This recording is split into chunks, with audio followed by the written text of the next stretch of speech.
L'ultimatum de Donald Trump à la Russie expire aujourd'hui. Poutine exige que l'Ukraine cède l'ensemble de la région orientale du Donbass ainsi que la Crimée pour parvenir à un accord.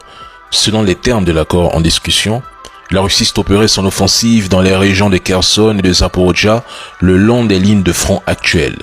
L'exigence de Poutine impliquerait que Zelensky ordonne le retrait de ses troupes des parties des régions de Louhansk et de Donetsk. L'Ukraine, de son côté, ne peut pas céder de territoire selon sa constitution et refuse toute reconnaissance de l'occupation et de l'annexion russe. Donc, si cette décision est maintenue, alors la seule solution ici, c'est un changement de régime, que Zelensky quitte le pouvoir. Il reste incertain que Moscou soit prêt à céder une quelconque portion de territoire qu'elle occupe actuellement, y compris la centrale nucléaire de Zaporizhzhia, la plus grande d'Europe. Donald Trump a proposé une rencontre tripartite en Italie avec Giorgia Meloni. Le Kremlin a sèchement refusé, qualifiant l'Italie de pays aligné sur Kiev. Un sommet Trump-Poutine, sans Zelensky, sans l'Europe, serait une victoire majeure pour Poutine. Zelensky risquerait de se retrouver face à un ultimatum lui aussi.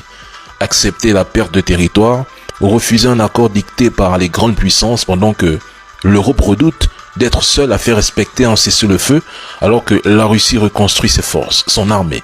Et pendant ce temps, l'Ukraine réclame encore et encore des garanties de sécurité, mais à ce stade, que valent réellement ces garanties de sécurité? Est-ce qu'elles seront réellement suivies de sanctions en cas de violation? J'en doute fortement. L'Europe n'a ni la force, ni l'unité, ni les moyens pour faire respecter quoi que ce soit.